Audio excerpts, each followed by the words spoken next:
I'm Victoria Grice. I'm a patient advocate at Duke Regional Hospital. Outside of work, I'm married and enjoy singing and doing fun things with my family. My wife, Lynn, is a pastry chef at Whole Foods in Durham, and we met about 10 years ago. We've been married since 2012. Becoming a mom was something I always wanted since I was a little girl, so I was really excited when we found out that I was pregnant and we were going to have a baby. At about 11 weeks, I started getting morning sickness, which was sort of par for the course. I expected it, but at 16 and 20 weeks, it still hadn't gone away, so I was still pretty sick. And then at the same time, my blood pressure started going up. And then at 33 weeks, I went in for one of my regular appointments to have a non-stress test and get my blood pressure checked. And they said, you know, your blood pressure is a little higher than it's been.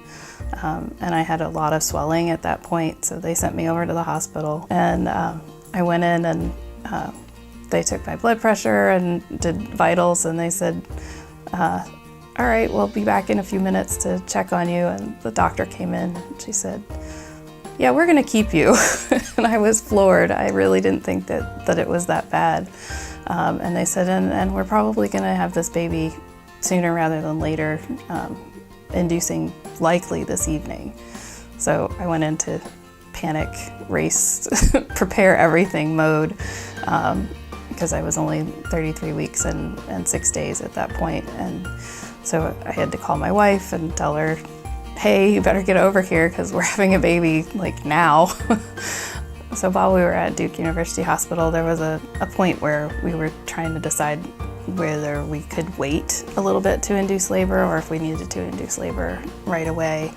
And so I asked to speak with a neonatologist. During that conversation, she said, you know, with a 34-week baby, that spend a little time in the NICU and then go to a step-down unit. And I immediately asked, is that a special care nursery?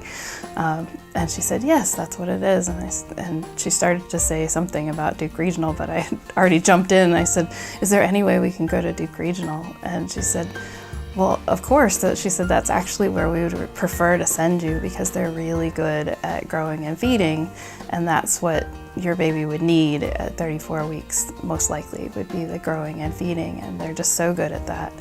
I said, oh great, it's so good to hear that because I work there and I would love to take her there, and it's nice to know that it's also really good for her and not just something I want.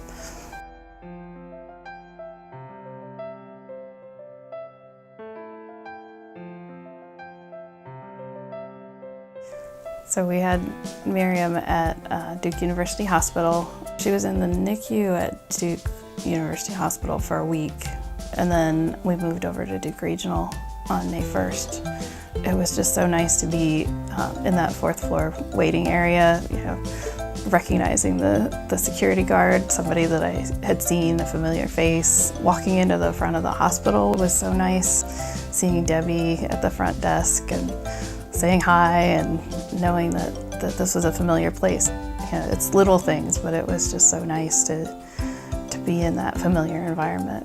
Once Miriam actually was at Duke Regional and we were able to come back and see her, we found that the care was really excellent, that you know, the neonatologist at Duke University Hospital wasn't kidding. You know, Duke Regional is really good at what they do and in the Special Care Nursery. And the nurses were all super kind. There was a lot of support. You know, they gave us recommendations saying, this is what I would do with my child, which was so comforting to hear because there's just so much information to digest when you have a new baby at all, and then with all of the complications and everything. It was overwhelming, really. Miriam's doing great now. She's 6 months old. She's happy. Lynn and I both love being mommies. It's been a big adjustment with work and taking care of a baby, but everything has been so worth it. Having had my daughter in the Special Care Nursery really changed how I feel when I'm walking around the hospital. It feels not only like a place that I work, but a place that I've been cared for. Even though it was my daughter who was the patient, we were supported so well that it feels like we're part of the family in a different way than we were before. It feels more personal now.